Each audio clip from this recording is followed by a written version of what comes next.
시청자 여러분들 한 주간 안녕하셨습니까? 김종대 정옥식의 평화로 10월 20일 방송 시작하도록 하겠습니다. 저는 진행을 맡고 있는 평화네트워크의 정옥식이고요.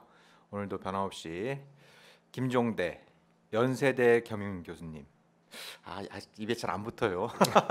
함께 자리하고 계십니다. 예, 제가 뭐 학자같이 생기지는 않았죠. 솔직히 그렇죠. 예, 제가 생각해도 어색해요. 예. 그래도 뭐 대학에서 강의하신 지 꽤 오래됐잖아요. 뭐 한간이 중간에. 그게 뭐 순구라지 뭐 제가 무슨 뭐 학문적 업적이 있습니까? 또 뭐 그런 뭐 것보다는 그냥 강의 평가하면 1등 나온다고 항상 자랑하고 그러지 않았어요? 그게 다 구라라니까. 그게 다 학문형 강의가 아니라 구라형 강의로 또 예. 일각을 이루신 우리 김종대 교수님. 요즘 좀 많이 바빠지시는 것 같아요. 뭔 일 있으세요? 예, 저 뭐 일본 뉴스에 나왔는데 네. 제가 CBS 저녁 라디오 프로그램 진행을 맡게 됐습니다. 네. 매일 6시에서 8시. 그러니까 오랫동안 그 시사잡기라는 이름으로 여러분들이 예, 이렇게 방송을 해오셨는데 그러면 시사잡기 진행자가 되시는 거예요? 그렇습니다. 시사잡기란 명칭이 30년 만에 네. 간판을 내립니다. 아, 네, 완전히 싹 갈아엎는 거예요. 네. 그래서 뉴스업, 뉴스업. 네, 김종대의 뉴스업.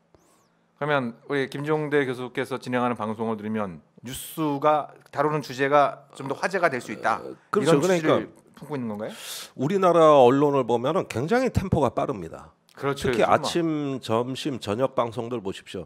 한 10분 단위로 한 주제를 하나씩 털고 나가기 바쁘거든요. 네. 그러다 보니까 굉장히 저 뉴스 소비가 빠르고, 네. 그런데 단점이 겉돌아요. 속도전이다 보니까 아무래도. 네. 그래서 여기에서 업이라는 게 뭐냐면 취급하는 의제를 줄이고 네. 뉴스 숫자를 줄이고 대신 길게. 선택과 집중을 하겠다. 이미 많은 뉴스는 다른 방송에서 나올 테니까. 그렇죠. 그리고 뉴스업에서는 선택과 집중을 하겠다. 되게 아침 방송에서 다 터져요. 네. 저녁은 조금 시간도 넉넉하고 길게 네. 가거든요. 중간에 음악도 나갑니다. 그러니까 이렇게 하다 좀 뉴스를 이해하는 그 깊이를 더 해보는 거예요. 네. 이렇게 해서 저녁 방송이 구성이 되는데 이게 다른 방송하고는 좀 약간 느낌이 달라요. 네. 너무 빠른 뉴스에다가 또 유튜브에선 충분히 다룬다고 하지만 가짜 뉴스가 많고 이런 어떤 여러 가지 그 언론 시장이 그 확증 편향을 강화하는 구조예요. 자기의 어떤 편견을 강화하는 네. 구조죠. 그러니까 언론이 만들어내는 게 일종의 군중을 만들어낸다고 크라우드. 네. 근데 언론 소비는 군중이 아니라 공중, 퍼블릭.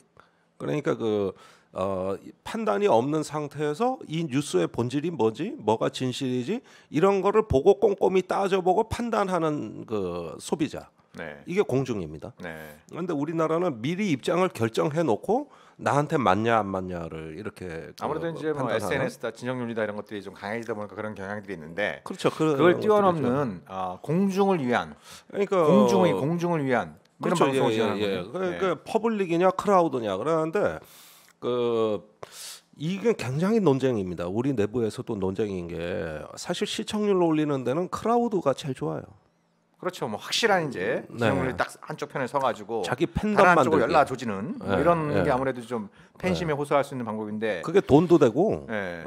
또 이렇게 근데 민주주의의 근간은 그런 어떤 팬덤 문화보다는 공중의 힘입니다. 네. 그러니까 국가 이성 어떤 사리 분별 상식과 순리가 뭐냐 이런 부분에 따라 가지고 바꾸는 건데 미국의 경우에 이제 한참 지금은 많이 망가졌지만 미국이 우리나라보다 더 망가졌어요. 옛날에 보면은 뉴스를 보고 입장을 결정하는 게 70%였거든요. 네. 그런데 아주 나빠졌을 때 지금의 미국은 입장을 결정해놓고 뉴스를 보는 게 70%예요. 이제 거꾸로 됐다. 거꾸로 된 거예요. 네. 그게 이제 민주주의의 후퇴하고 맞물려 있는 거거든요. 그래서 이 실존적 거부라 그럽니다. 자기와 생각이 다른 사람을 이제 혐오를 넘어 적대 증오 이렇게 존재 자체가 싫은 거예요. 네. 이런 식으로 분열이 돼 나가잖아요. 근데 그런 부분들이 결국 민주주의에 큰 후퇴를 가져오는데 단기적으로는 효과가 빠르죠. 우리 정치권도 그렇습니다. 제일 좋은 정치 전술이 뭐냐? 혐오감 조장이에요. 정치적인 적들에 대한 그렇죠. 혐오감 조장. 이거보다 더 좋은 언론에서 훨씬 더 많이 소비되고 사람들 관심을 또 훨씬 더 많이 끄게 되고 그렇죠. 그러니까 또 언론에서 그걸 더 많이 달아주게 되고. 예, 그러다 보니까 이제 좀 이렇게 이 정치의 양극화 단순히 정치 사회뿐만 아니라 시민 사회에서 좀 광범위하게 퍼지고 있는데 그렇죠. 그러면 이제 그런 좀 진영 논리, 이런 어떤 즉자적인 소비 구조 이런 것들 좀 뛰어넘어서 좀 긴 호흡을 가지고 그렇죠. 좀 뭐랄까 이 민주 시민과 소통, 예, 그 민주 시민의 어떤 좀 양성 이런 쪽에 좀 포커스를 맞춰서 진행하시겠다라는 뜻인 것 같은데 좀 리스크는 커 보이네요. 예, 그렇죠. 예, 저도 걱정이 많이 됩니다. 그래서 이 프라파간다 이렇게 자꾸 선동이 아니라 네. 공론, 네. 공론을 굴려낼 수 있느냐, 그런 역량을 발휘할 수 있느냐가 네. 성공과 네. 실패의 핵심이라고 그럼 생각합니다. 언제부터 몇 시? 26일 26일 예, 월요일 날 방송이고? 월요일 날 방송 첫 시간은 방송 6시부터 8시까지인데 앞에 예. 뉴스가 좀 들어가니까 실제로는 네. 6시 반부터 8시 8시까지. 반부터 한 10시 정도까지. 매일매일 방송하시려면 이게 만만치 않으시겠어요. 예, 이제 저녁은 게 없는 삶. 네. 네, 이제 방송인 김종대로 예, 끝나실 것 같은데 아무튼 뭐 저도 가끔 뭐 그 방송 보거나 듣게 되면 이게 좀 위험해지고 있다는 느낌이 드는 부분 중에 하나가 그게 자꾸 이제 정치인들을 불러서 네. 평론을 많이 시키잖아요. 평론을 많이 시키는. 그래서 모든 우리나라 국회의원들이 다들 평론가가 되고 있는 이런 모습들이 좀 많이 보여요. 그렇다고 봐야죠. 예. 그래서 뭐 상대방 정당에서 무슨 말을 했는데 그걸 어떻게 생각하느냐, 아무개 의원이 이런 얘기를 했는데 어떻게 생각하느냐, 자꾸 이렇게 좀 갈등을 조장하는 이런 형태들이 많다 보니까 정작 좀 재미는 덜해도 우리 국민들의 삶에 좀 더 직접적으로 영향을 미칠 수 있는 정책, 비전 이런 게 잘 공론화가 안 되는 것 같아요. 그러니까 네, 공론의 기능은 많이 약화됐죠. 그래서 좀 그런 기능에 좀 신경을 써주시면 분명히 이 방송의 뉴스업에 이 팬들도 많이 생길 수 있을 것 같다 이런 생각도 좀 아울러 듭니다. 네. 아무튼 뭐 오랫동안 제가 우리 김종대 교수님하고는 인연을 맺어왔지만 아마 첫 방송 진행 이제 공식 방송으로는 첫 방송 진행을 맡게 되신 만큼 건투와 건승을 좀 함께 기원을 하도록 하겠습니다. 네. 자, 그러면 오늘 방송 주제로 좀 넘어와서 그러니까 그 얼마 전에 그 북한의 그 주중 대사관에서 그 게시판에 이제 사진들을 쭉 도열을 해놨는데 일주일 전쯤에 그 사진을 김일성, 김정일, 김정은 이 3대가 거쳐서 있던 사진을 갖다가 지난 10월 10일 날 열었던 열병식 사진으로 싹 다 바꿨다. 네. 그래서 이게 도대체 뭘 의미하는 거냐, 북한의 의도가 뭐냐, 뭐 이런 부분들이 최근에 좀 언론 보도를 통해서 나오고 있는데, 우리 김종대 교수께서는 어떤 좀 생각이 드셨어요? 이걸 왜 바꾼 것 같아요? 이 관련 뉴스를 한번 살펴보기로 하겠습니다. 우선 10일 날, 지난 10월 10일 날 북한 평양의 김일성 광장에서 자정부터 아주 성대한 열병식이 거행이 됐는데 이날 관심의 초점은 단연 새로운 신무기의 공개였어요. 눈물과 ICBM. 눈물과 ICBM.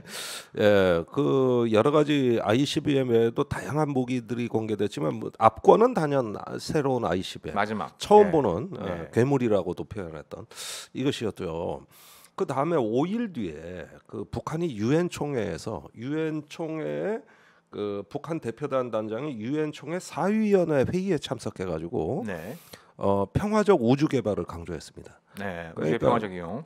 우주의 평화적 이용을 읽어드리면 우주 공간에 국경선은 없으며 매개 나라는 우주를 평화적으로 개발하고 이용할 수 있는 보편적 권리를 가지고 있다. 우주 활동 분야에서 선택과 이중 기준의 적용, 우주의 군사화에 반대하는 것은 우리 공화국의 일관된 입장이다. 이렇게 하면서 자체로 제작한 지구 인공위성을 4차례 우주 궤도에 쏘아올린 위성 발사국이며 10대 우주국이 전열에 당당히 들어선 우주 강국이라고 북한을 소개합니다. 자, 이와 동시에 이 연설이 있던 시점에 중국 주재 베이징의 북한 대사관, 여기 베이징 북한 대사관은 과거에 김정은 위원장이 중국을 방문했을 때도 들렸고 아주 북한의 어떤 핵심 기관 아니겠어요, 해외. 여기에서 그동안에 열병식에 나왔던 무기 사진 44장을 대사관 외벽에 전시를 합니다. 그러면서 이런 어떤 최근의 일련의 흐름들 보면 열병식이 열리기 전에 이제 북한 노동당 정치국 회의 거기에서 이제 김정은 위원장이 전쟁 억제력을 강조한 거, 그 다음에 열병식이 열린 거, 그 다음에 사진이 교체된 거, 그 다음에 유엔 제4위원회에서 그 북한 대표가 우주 개발을 천명하고 나선 거, 네. 그리고 이번에 알게 됐지만 북한이 우주 개발법을 제정해가지고 네. 이미 상당한 수준의 그 군사용이 아닌 상용 그 우주 기술도 거기서 평양 제2과학원 자연과학원이죠. 평양 제2자연과학원에서 하고 있다고 그러니까 여기서 이야기를 이제 하고 있는 조금 우리 것이고. 시청자들의 이해를 돕기 위해서 북한이 4차례의 위성, 이게 위성이냐 아니냐 논란이 있었습니다만 아무튼 나중에 미국 정보기관도 인정한 그 4차례의 위성 발사가 있었는데 최초의 발사는 1998년 8월 네, 대포동. 대포동이라고 네, 이제 미국에서 명칭을 부여했었죠. 그 다음에 2009년 4월, 그 다음에 2012년 4월, 그리고 가장 최근이 2012년 12월 네. 이렇게 이제 4차례 있었는데 이게 2009년 4월에 발사했을 때는 미국이 유엔 안보리에 회부를 합니다. 북한의 위성 발사를 유엔 안보리. 그러니까 미국의 논리는 이건 위성의 탈을 쓴 탄도 미사일이다.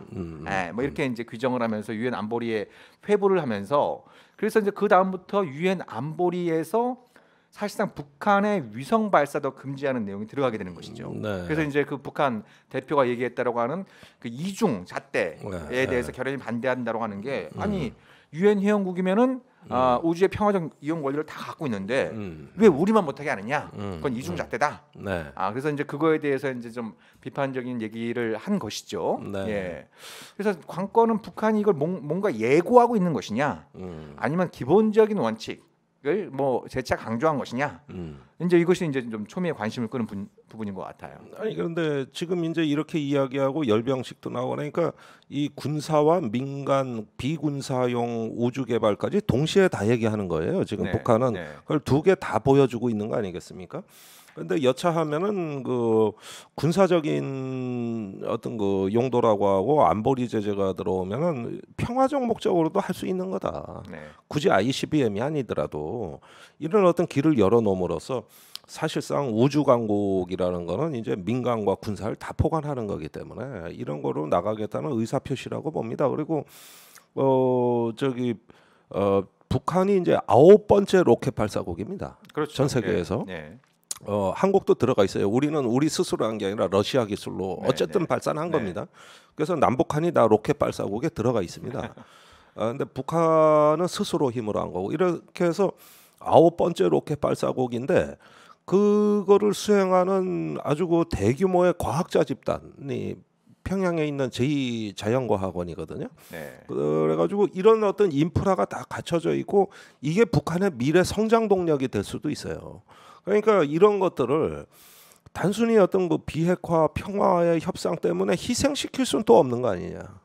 그게 아주 이제 중요한 포인트가 되겠죠. 그러니까 어찌되었든 그것이 뭐 여러 가지 그 공정성 논란은 있지만 안보리 결의에 따라서 북한의 위성 발사도 사실상 금지를 했고 그래서 이제 북한이 혹시라도 이걸 또 쏘게 되면 안보리에서 어떤 형태든지 논의가 불가피해지는 것이겠죠. 그래서 그러니까 뭐 ICBM 시험 발사보다는 이게 흔히 얘기하는 도발의 수준은 낮다고 얘기를 하지만 뭐 안보리에서 이미 그 위성 발사도 도발로 간주하는 이런 것들이 이제 지난 10여 년 동안 쭉 있어 왔고 북한도 2012년 12월 이후로 지금까지 안 써왔단 말이에요. 네. 8년 넘게 8년 가까이 지금 안 쓰고 있는 상황인데 왜 지금 이 상황에서 이 우주의 평화적 이용 권리, 특히 이제 위성 발사 권리를 강조한 그 이유가 무엇이냐? 이게 그냥 기존의 원칙적인 입장을 재천명한 것인지, 아니면 이걸 뭐 하나의 일종의 카드화하려고 하는 것인지 이런 부분들이 이제 앞으로 좀 중요한 두 포인트가 가지가 되겠죠. 다 있을 겁니다. 그런데 그 최근에 우주 개발 경쟁이 전 세계적으로 이루어지는 것은 일종의 추세입니다. 네.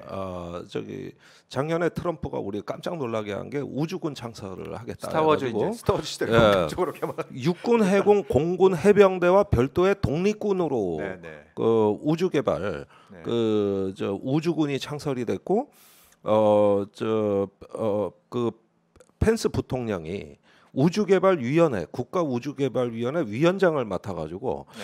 한 4천억 달러 정도 앞으로 투자를 하는 계획을 발표했어요. 네. 그러니까 군과 나사 같은 민간기관 양쪽에서 동시에 일어났는데 그 직전에 그 2017년에 시진핑이 전략 로켓군을 창설합니다. 네. 그러면서 그 우주 개발을 본격화하기 시작했는데 이미 중국이 그 바이두라 그래서 독자적인 위성 함법 체계를 구축하고 있고 네. 그러다 보니까 1년에 무려 27회 위성을 발사합니다.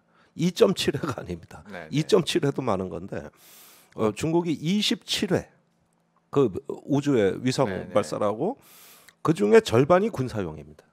그러니까 이러면서 이제 바이두라고 하는 이런 어떤 그 독자적인 위성 항법 체계를 갖추고 그거를 외국에 서비스를 제공해주고 있어요. 네. 중국하고 친한 나라, 예컨대 파키스탄 같은 나라 이런 나라에 그 중국의 이 위성 항법 써라, 내비게이션 써라 이렇게 그 서비스를 해주고 그다음에 한쪽에선 전략 로켓군을 하거든요.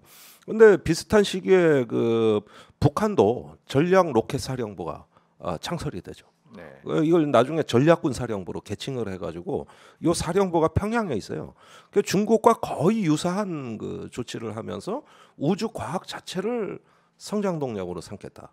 이래가지고 이게 군사용, 비군사용 같이 이렇게 병행을 하고 있는 거거든요. 그러니까 이거를 일컬어 가지고 그 미중이 장악한 우주, 미중러죠. 이런데 도전장을 내미는 국가들은 우주의 민주화라 그럽니다. 민주화. 왜 특정 국가가 우주를 다 니네가 싹소리하냐?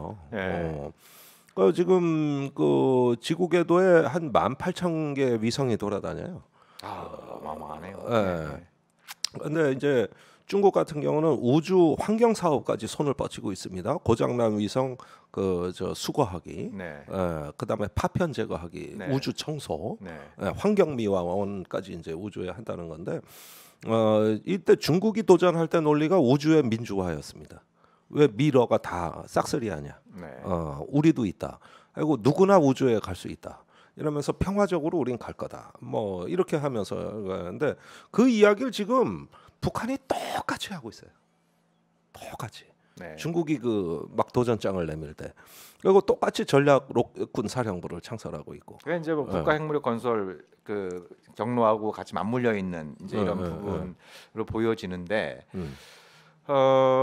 모르겠습니다. 그러니까 북한이 굉장히 지금 내부적인 자원을 가능하면은 인민 경제 건설에 투입하겠다라고 하는 이런 그 노력이 계속 이루어지고 있는 상황이고 또 북한이 자체적으로 뭐 그 위성 발사 비롯한 우주 기술을 갖다가 확보한다고 해서 이걸 뭐 다른 나라에 수출할 수도 없는 거거든요. 다른 나라는 다 제재에 다 걸려 있기 때문에 그렇다고 해서 북한 내부의 수요를 만드는 것도 좀 어색한 거고 그래서 북한이 그러니까 공식적으로 얘기하는 거하고 실질적인 움직임 사이는 우리가 좀 더 구분해서 봐야 될 것 같아요. 한정된 자원을 정말 그쪽으로 투입을 할 것이냐, 아니면 그냥 원칙적인 입장 정도를 강조하면서 뭔가 이걸 갖다 협상 레버리지로 삼고자 하는 그런 의도가 있는 것이냐, 이런 분들은 좀 더 이렇게 좀 지켜봐야 되는 부분인데. 그렇죠. 근데 아무튼 지금 지구에 땅을 붙이고 있는 사람들의 삶이 굉장히 고달프지 않습니까? 그래서 그 펜스가 그 맡은 그 미국의 우주군 위원회도 빈순위가 좀 요란한 방향으로 가고 있는 거죠. 뭐 4천억 달러를 10년 동안 투입을 해갖고 다른 나라가 도저히 따라올 수 없는 우주군을 만들겠다라고 하는 청사진을 얘기를 하고 있지만 지금 미국의 전반적인 분위기는 누가 다음 대통령이 되더라도 이 엄청난 국방비 지금 국가 안보 관련된 예산이 1조 2천억 달러라 그러거든요. 이게 어마어마한 돈을 갖다 여기에 쓰고 있는데 이 예산을 그대로 가져갈 수는 없는 상황이 벌어지고 있잖아요. 바이든은 이미 국방 예산 감축을 공약으로 내놨습니다. 그럴 수밖에 없는 상황들이 벌어지고 있어서 그래서 뭐 이렇게 막 시끄럽게 떠드는 얘기하고 실제로 벌어지는 현실 사이 어떤 간극들 이런 부분들도 우리가 좀 같이 보면서 봐야 될 것 같아요. 이런 건 있어요. 물론 그게 좀 이렇게 뻥이라고 할 만한 부분도 있지만은 지금 미국은 그 경쟁국들 특히 중국이 이미 다 따라잡았다고 생각하거든요. 우주 개발에 있어서. 그런데 사실상 보십시오. 이 코로나 언택트 시대에 기술 격차를 벌려놓지 않으면 삼성 이건희 회장 표현대로 초격차를 유지하지 않으면 사실 미국의 패권이 위협받는다고 해서 그래서 미중 간에도 기술 전쟁 양상이라는 게 저번에 출연하신 정태인 박사 진단이었는데, 근데 이 우주가 왜 중요하냐면은 앞으로 이것이 그 저기 지구 기후 위기에 따른 일기예보, 농업, 환경, 그다음에 저기 우주 서비스, 뭐 이건 단순한 내비게이션 이상의 여러 가지 어떤 그 저기 뭐랄까 통신, 그다음에 데이터, 이런 모든 면에 있어가지고 이제 5G 시대를 뒷받침하는 하나의 플랫폼으로 우주가 작용하고, 거기서 이제 신약 개발이라든가 그 저기 소재 개발이 우주에서 이루어집니다. 그 저 진공 상태라는 극한 상태를 조성해서 거기서 이제 과학 실험도 하고 이러다 보니까 새로운 과학적 발견, 이런 부분들까지 해가지고 굉장히 어떤 그 지금 격차를 다시 중국하고 벌리겠다는 쪽에 일단은 저 정책 결정을 한 거예요. 이게 얼마나 성과를 낼지는 우린 모릅니다, 아직까지는. 그러나 그 모든 면에서 기술적으로 중국을 확실히 눌러놓지 않으면 안 된다고 하다 보니까 자꾸 투자액이 늘어나는 거는 맞는 얘기고, 또 많은 어떤 국가들이 그 향후에 이제 그 뭐랄까 단순한 어떤 배와 자동차의 항해뿐만 아니라 심지어 배달 앱까지도 위성 그 데이터에 의존하는 이런 식의 어떤 상업까지도 이제 그 우주 서비스에 의존하는 걸로 간다고 보는 거예요. 그렇게 하면 이제 무인 자율 자동차도 위성 그 통신 서비스에 의존해야 되는 거고, 이런 어떤 미래 4차 산업혁명에 관련된 모든 인프라를 우주에서 제공해 주겠다. 이거를 일단 깔아놓는 거거든요, 선투자를. 그렇게 해놓으면은 제가 보기에는 그 초고속 통신, 각종 어떤 그 운송 서비스, 그다음에 과학적 발견에 이르기까지 격차 확대 전략으로 하나의 여기서 성장 에너지를 뽑아내겠다. 이게 미중이 경쟁이 붙은 거예요. 지금 경쟁이 붙어 있는 겁니다. 그렇죠. 그러니까 이제 그런 어떤 그 민간 부분, 이제 상업 부분 하고 이제 이 군사 부분이 서로 이른바 그 겸용하는 이런 부분들에 대해서 미국이 이제 상당히 촉각을 곤두세우고 있는 부분도 존재하긴 하는데, 그렇지만 이것이 이제 우주의 군사화라고 하는 부분들이 돈은 엄청나게 많이 들어가면서 이게 실제로 효과가 있는 거냐? 이런 논란들은 뭐 수십 년 동안 제기되었던 문제고, 그래서 미국이 오랫동안 자기들 위성 발사하는데 러시아 가서 러시아 로켓을 쏘고 있잖아요. 그러니까요. 가성비를 따져서 막 이런 그 부분들이 캐나다도 있는데, 그러더라고. 근데 이 지금은 이제 이 안보의 경제성이 날로 중요할 수밖에 없는 시대에 진입을 하고 있어서 그래서 뭐 지금 일부 언론들이 거론하는 어떤 우주의 군사화 이런 부분들이 가성비가 잘 대표적으로 안 맞는 분야, 안 맞지. 안 맞는 분야이기 때문에 그건 좀 더 지켜봐야 될 이런 측면이 있는 것 같아요. 반면에 민간 분야는 오히려 그렇죠, 그럴 수 있는 거죠. 우주의 군사화보다는 민간 분야 뭐 이런 부분은 의외로 기술 발전에 따라 가지고 가성비가 있다는 쪽으로 서서히 전환이 되고 있거든요. 요즘은 로켓을 발사해 다시 회수해 또 쏘지 않습니까? 스페이스X의 그 앨런 머스크 회장이 그 로켓도 회수했고. 그런데 오히려 우주라는 어떤 새로운 공간에서 제공하는 폭넓은 서비스가 경제적일 수도 있다. 그러니까 내년부터는 저 민간인 우주 여행도 개방되거든요.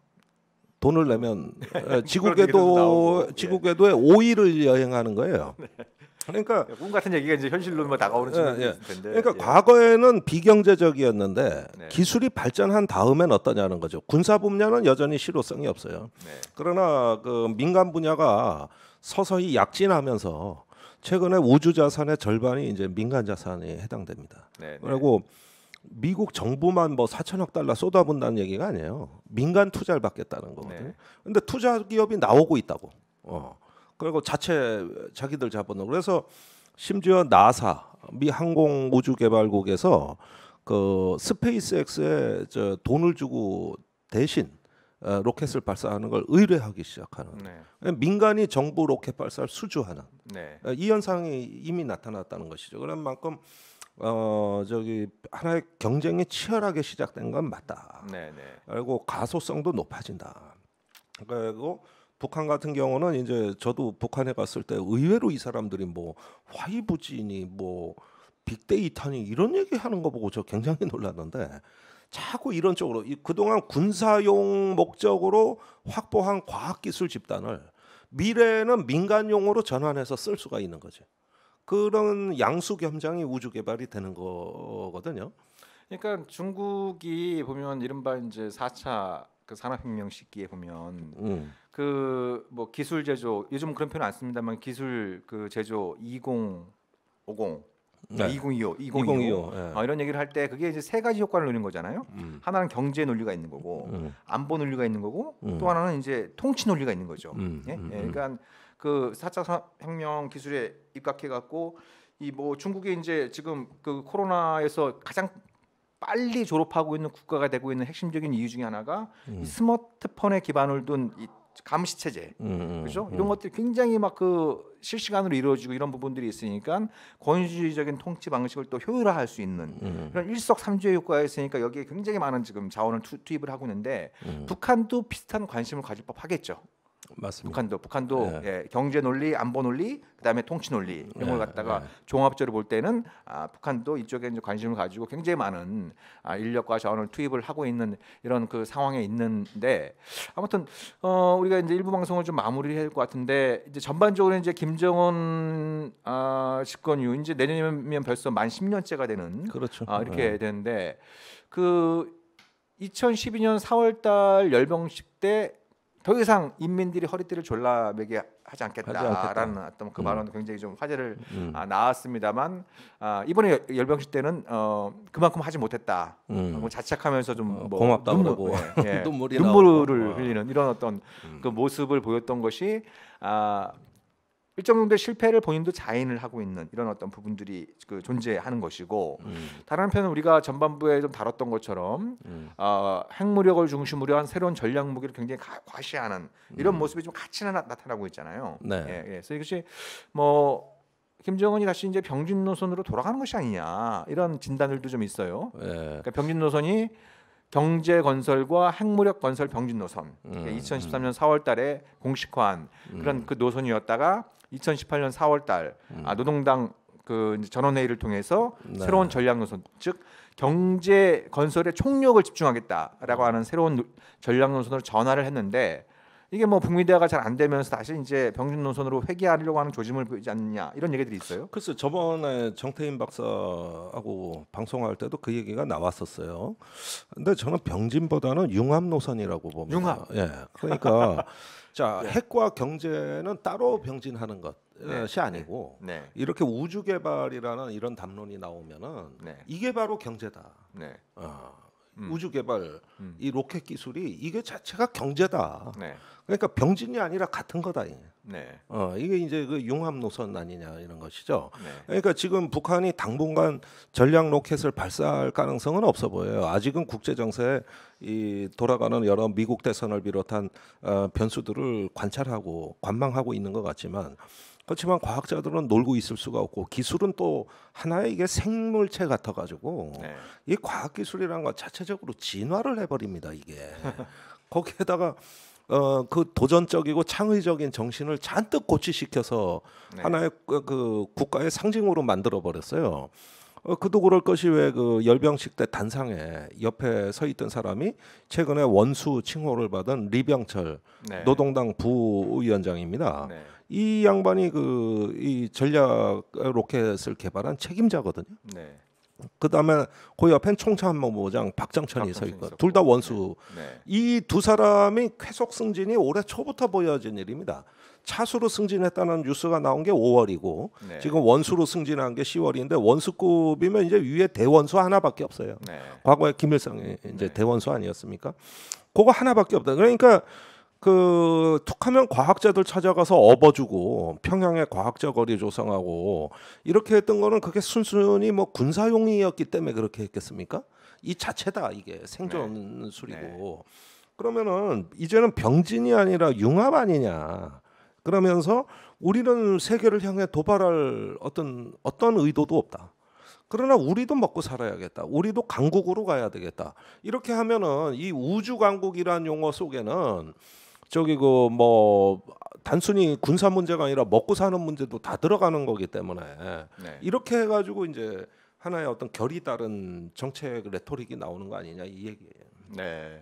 뭐 사실 김정은이 집권 초기 때부터 비슷한 취재 얘기를 해왔어요. 비슷한 취재 얘기를 해왔고 특히 이제 그 코로나 또 수혜 여기에 이제 오랫동안 존재했던 제재 이런 것들이 맞물리면서 경제가 굉장히 어려워지는데 이 지금 이 경제적 어려움을 군을 앞세워서 좀 돌파하는 네. 복구 사업 또 뭐 어떤 군수공장에서 트랙터를 만들게 했는데 굉장히 훌륭한 트랙터를 만들어냈다 이런 부분들이 과거에 덩샤오핑의 개혁 개방 그 시기에 중국의 군수 산업 군수 공장에서 이제 뭐 민수용 제품을 찍어냈다 만들어냈다 이런 것과 굉장히 흡사한 모습들을 보이고 있는 측면이 있습니다. 그러니까 이제 그런 부분도 분명히 존재하는데 그렇지만 이제 우주는 아직까지는 뜬구름 잡식의 얘기인 것이고 먼 날 중요한 거는 얘기가 이제 땅에 발붙이고 있는 인민들 북한 주민들의 삶을 얼마만큼 좋게 만드느냐라고 하는 부분들이 굉장히 핵심적인 이제 관건이 될 수밖에 없고 그런 측면에서 볼 때 전반적으로 볼 때 이런 그 핵무력을 비롯한 새로운 전략 무기를 과시한 데에는 뭐 최근에 북한이 그 직면해 하고 있는 이 흔히 얘기하는 이제 안보 위기 이런 부분들이 과거에 비해서 수그러들었다고 보기 힘들잖아요. 일단 북미대화가 잘 안 됐고 한국도 사상 최대 규모의 지금 전력 증강을 하고 있고 또 일본도 뭐 군사 강국을 향해서 나가고 있고 뭐 우리가 주변국 위협을 얘기하지만 까놓고 얘기하면 북한이 훨씬 더 심각하게 느낄 수 있는 거잖아요. 포위되어 가고 있는 거예요. 그렇죠. 예. 또 뭐 중국에 대해서는 과도한 의존에 대해서 이제 경계심을 갖고 있고 이런 부분들이 있으니까 흔히 얘기하는 안보 환경은 좀 악화되고 있는 이런 어떤 부분들이 있으니까 이걸 이제 전략 무기를 통해서 적어도 우리가 우리 스스로를 지킬 수 있는 힘을 확보했다.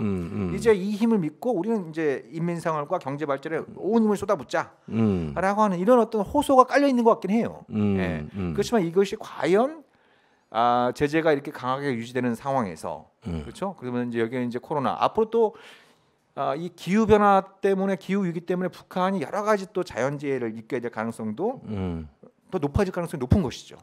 이런 부분들을 종합적으로 고려할 때 그런 고민들이 내년 1월로 예정된 노동당 8차 당대에서 어떻게 풀어낼 것이냐 이런 부분이 굉장히 중요한 포인트가 될 것 같아요. 그렇죠.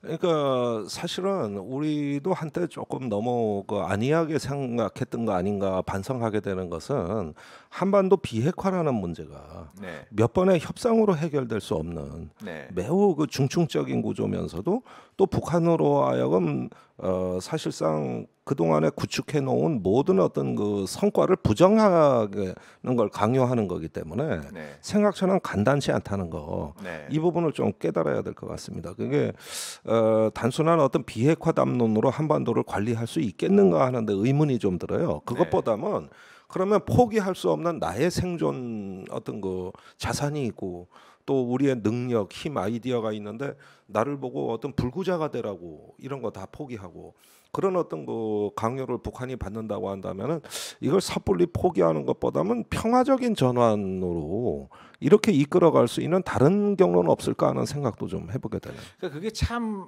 그 교과서적으로 맞는 말씀인데 현실적으로는 굉장히 어려운 문제예요. 그게 불신이 있으니까 그렇지. 그러니까 불신도 존재하지만 어찌됐든 그 비핵화 전망이 흐릿해지면 그리고 뭐 장기적인 과제로 넘긴다고 한다면 그 사이에 뭐 한국도 그렇고 미국도 그렇고 일본도 그렇고 군사적인 대응을 안 하고 있을 리가 만무하단 말이에요. 그럼 북한도 그거에 또 대응해서 뭔가 군사적인 조치를 취할 거고 이런 과정에서 군비 경쟁과 안보 딜레마가 격화되는 이것이 훨씬 더 지금까지 경험해 왔고 앞으로도 나타날 가능성이 높은 이런 부분들이 있기 때문에 그래서 제가 뭐 우리가 그 지지난주인가요? 제가 이제 뭐 그 비핵시대 말씀을 드린 이유도 이게 안보 논리도 그렇고 특히 이제 제재 문제하고도 바로 직결되어 있는 그 사안이기 때문에 비핵화가 어렵다고 해서 이거를 옆으로 밀어놓거나 뒤로 밀어놓는 게 결코 현실적인 해법이 될 수 없다. 그렇다고 한다면 그래서 이제 다른 얘기를 하신 거죠. 뭐 비핵 지대화가 어떠냐 이런 말씀도 하셨고 저는 그런 경로를 합리적으로 뭐 이렇게 모색하는 건 매우 중요하다고 생각합니다. 근데 이제 우리가 과거에 미소 군비 경쟁도 거기서 나온 어떤 현란한 기술들이 결국은 오늘날의 현대 그 후기 산업 사회에 어떤 그 새로운 기술 문명을 만들어내는데 일조를 하지 않았습니까? 그러니까 우리가 뭐 방바닥에 똥이 있으면 에이구 더러워라 하고 얼른 치워버리고 아주 누가 똥 쌌냐고 욕하지만은 그게 배추밭에 있거나 저 나무 밑에 있을 때는 또 거름이 되고 좋은 점도 있는 거거든요. 그러니까 이왕 평화적 전환을 한번 설계한다면 이렇게 정치적으로는 비핵지대화라는 어떤 것들, 어떤 사법적인 또 정치적인 영역으로 있지만은 그러면 있는 자산을 없앨 수는 없으니까 이걸 어떻게 전환해 나가느냐, 새로운 기술 문명으로 하느냐. 그래가지고 저는 남북 관계도 과거에 김대중 노무현 대통령 시절에 난개발식 그 남북 협력이 아니라 네. ICT를 활용한 남북 협력이 어떠냐. 그 사물 인터넷이라고 하잖아요. 이런 걸 통해 가지고 북한 경제 개선에 어떤 그 일조를 해주고 북한의 인프라를 거기 붙여준다든가. 근데 뭐 문제는 이런 식의. 그게 예. 대북 제재의 대표적인 품목들이라는 아니 거예요. 품목들인데 그러니까 품목들이 비핵지대화처럼 나중에 예, 예. 이 솔루션을 갖다가 네. 이제 하게 되면은 이게 북한의 이익이 된다는 걸 입증함으로써 그 제재를 초월하는 어떤 그 협력의 어떤 그 방법, 경로를 구축해 놓는 것이죠. 그렇게 하고 또 그 북한이 어떤 면에서는 또 유리한 점을 갖고 있어요. 너절너절한 중간 단계를 다 생략하고 바로 미래로 나갈 수 있기에는 적합한 실현 케이스가 북한 아니냐는 거예요. 네, 네. 지금 중국이 미국을 손쉽게 앞서가는 분야가 많아진 것도 그 어떤 그 4G, 3G 시대를 과감히 생략해 버리고 바로 그냥 아니 모바일 결제 시스템 보면 놀랍죠. 신용카드를 확 건너뛰어버리고 그냥 바로 모바일로 바로, 가고 그랬잖아요. 예.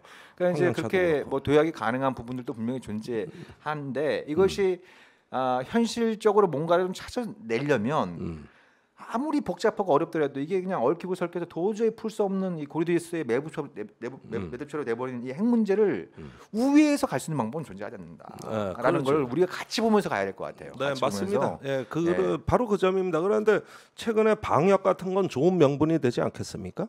지금 시급한 올해 또 이제 내년 여름 다가오면 아프리카 돼지열병이 또 문제될 거고 말라리아, 유행성 출혈열, 거기에다가 저기 이제는 코로나의 새로운 변종까지. 네. 이거 어떻게 다 감당합니까? 네. 그 저기 문재인 대통령도 그래서 그 옛날에 뭐 DMZ 평화공원 이런 얘기 많이 말씀하시다가 최근에는 남북한 방역 협력이 어떠냐 이런 얘기 자주 하시잖아요.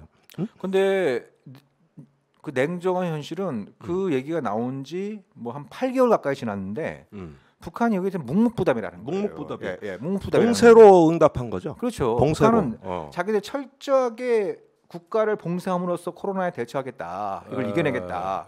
그리고 이번에 열병식에서 나타난 것처럼 마스크 한 사람도 안 쓰고 있잖아요. 마스크 거의 안 쓰고 있단 말이에요. 그만큼 이제 코로나 방역에 대해 자신감을 갖고 있는 것은 그것은 역설적으로 북한이 폐쇄적인 국가이기 때문에 그리고 폐쇄를 계속 유지할 수 있다라고 하는 어떤 자신감 이런 부분들이 깔려 있는데 그것은 또 현실적으로 보면은 그만큼 방역 분야의 교류 협력도 우리가 생각하는 만큼 쉽지 않다는 거예요. 봉쇄가 어쨌든, 제일 우선이라고 하기 때문에 그런 건데 네. 최근에 반도라는 영화 나왔어요. 그 좀비 영화예요. 네. 예, 거기에 뭐 저기 대한민국이랑 국가가 소멸됩니다. 전부 좀비들로. 아 그래요? 근데 네. 북한에서 막 성명이 나와서 난리 났죠. 거기에 나오는 얘기가 그거예요. 통일 안 하길 정말 잘했다. 이렇게 그 남북 분단 통일 안 하고 네. 완전히 봉쇄해 놓으니까 북한이 무사했다는 거예요. 네. 그러니까 지금 북한이 그 얘기 하고 있는 거 아닙니까, 솔직히? 그러면 있는 거죠. 저는 뭐 네. 저번에 연평도에서 우리 공무원을 피살한 그런 극단적인 행동이 왜 나왔습니까? 아니 봉쇄예요. 그렇죠. 이래서 생존하겠다는 거거든요. 그 반도라는 좀비 영화에 똑같아요. 아, 나오는 그런 얘기 얘기가 나오는군요. 예. 그 스포일 하신 거 아닌 거죠? 아니 그러니까 이런 점에서 보면은 그렇지만은 지금 이것은 어떤 그 지금의 불확실하고 불안정한 국면에선 북한이 저럴 수도 있는 겁니다. 그러나 언제까지 그럴 겁니까? 이렇게 되면은 이제 성곽국가를 만들겠다는 건데 영원히 개혁 개방 국제사회로 못 나오는 장벽을 스스로 쌓는 건데 그 성곽국가 이제 중세 도시 같이 되는 거거든요. 그런 건 그러니까 있을 수가 북한이 없는 뭐 거라며. 계속 그렇게 갈 수는 없는데 그래서 뭐 북한이 사실 좀 작년 올해 많이 기대했던 것이 이제 중국을 비롯한 이제 외국인들의 관광객을 많이 좀 받아서 네. 이거를 통해서 좀 뭐 경제 활로를 모색하고자 했는데 이 코로나 때문에 다 막혀 있는 상황이란 말이에요. 네. 예. 근데 이 코로나가 언제까지 지속될지도 잘 모르는 부분이고 설사 코로나 극복됐다고 하더라도 그와 유사한 또 팬데믹이 올 수도 있는 거잖아요. 그러면 또 예. 온다니까. 예. 그러니까 이게 이제 앞으로 남북 교류 협력, 남북 경협 뭐 지금 당장은 아니더라도 이것이 이제 좀 한반도 문제가 해결이 진정이 되면서 남북 경협과 교류 협력이 활성화됐을 때 이런 코로나와 같은 상황이 발생하는 것에 대한 대응 매뉴얼 이런 것들도 좀 미리 좀 준비해둘 필요가 있을 것 같아요. 예. 예를 들면 개성공단이 아마 계속 유지가 됐다고 하더라도 코로나 국면에서 일단 중단되지 않았겠어요? 지금 같은 상황에서는 중단됐을 거란 말이에요. 중단됐다고 봐야죠. 동방상강도 막 예, 계속 됐다고 하더라도 아마 중단이 됐을 거란 중단됐을 말이에요. 겁니다. 예. 그러니까 이런 어떤 부분들을 우리가 지금 뭐 상황들을 갖다 반면 교사로 삼아서 우리가 말로는 뭐 남북 교류협력, 경제협력이 잘 되면 좋겠지만 이건 어찌됐든 계속 사람들이 오가고 만나야 되는 물자가 오가야 되는 이런 문제들인데 이 코로나 그 시대를 거치면서 이 남북 관계 뉴 노멀을 어떻게 찾아갈 것이냐 이런 부분들도 뭐 정책 결정자나 또 이 관련된 연구자들의 중요한 관심 분야가 돼야 되지 않을까 이런 생각도 네, 아울러 드네요. 네. 자 그러면 1부 방송은 좀 이것으로 마치도록 하고요. 2부 방송 한 10초만 쉬었다가 네. 예 진행하는 것으로 하겠습니다. 네. 네.